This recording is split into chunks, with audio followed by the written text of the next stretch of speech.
Hi, this is my reflection about the pre-Columbian Maya. I just have some notes here. So pre-Columbian, that has to do with like the mathematics and the astrology. I was really fascinated by just the extent to which they were accurate and the extent to which they had, especially through Edwin Barnhart's lectures, I learned a lot more about just how they measured the sky, and they like adjusted for errors, so they knew that their math was a little bit off, which was amazing because some of these things could have been almost imperceptible to the human eye. So it's almost like, how would they have discovered such things like the Venus or the sidereal year? Like they adjusted for the axis tilting in the earth and the little bit of wobble as the sun adjusts position in the sky according to the constellations. They had extremely accurate mapping techniques, and yet no unit no unit of measurement, sorry.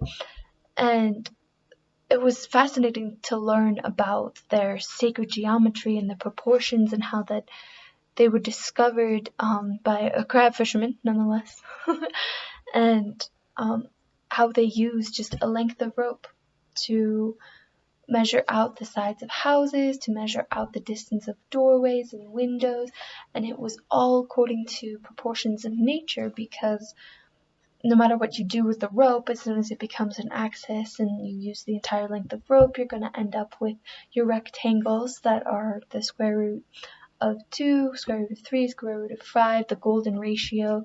So these were observable phenomena that they had witnessed, and they didn't need measurements, and yet they were so profoundly advanced in math. They had a concept of zero, and they could write extremely large numbers and multiply them and add them, especially in like those grids. And I just found it fascinating that they could represent large numbers with 4 characters, and then you would just have to multiply. And so they were extremely good at mental math, especially for like the long count. And I guess I never really realized how in depth that was for the Maya. Like, you always hear that they're astrologers, but I've never really focused my attention on like southern Mexico.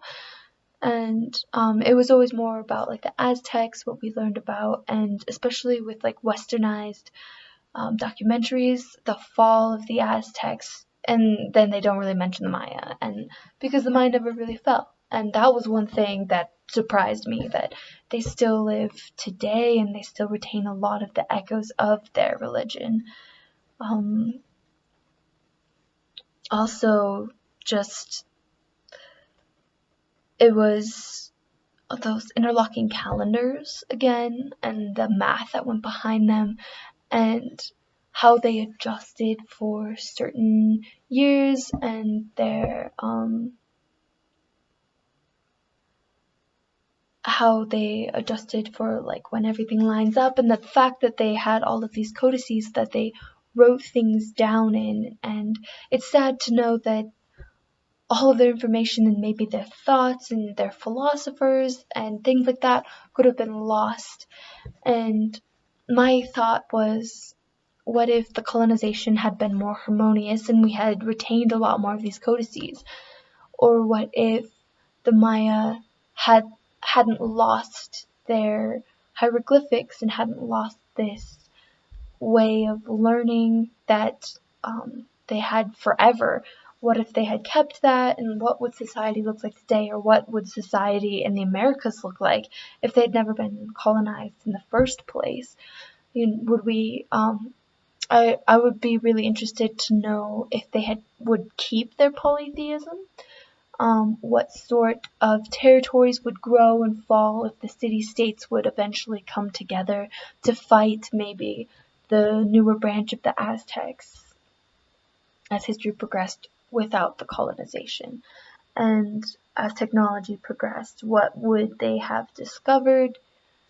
And because if they did all of this with just observable phenomena, or would they have just died out? Would they have... I feel like they were adaptable enough that they wouldn't have and we would have very interesting societies today, and globalization would be a totally different thing. So I would just be fascinated to know if the Americas just were free and the tribes became state societies, or if they remained hunter-gatherers, especially in like the northern parts versus the empires that were built in the south. If that eventually would spread like it did in Europe with Mesopotamia and the Sumerians and the Babylonians, would it model that?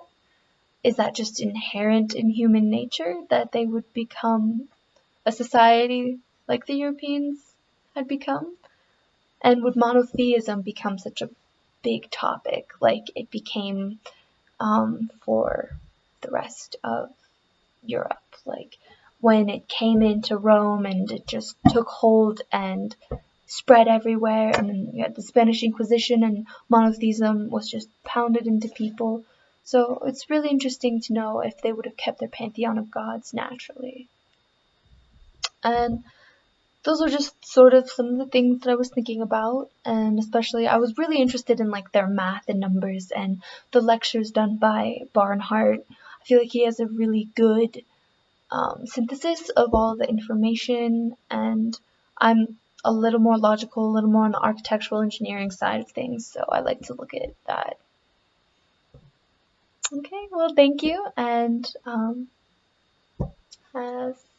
a good one.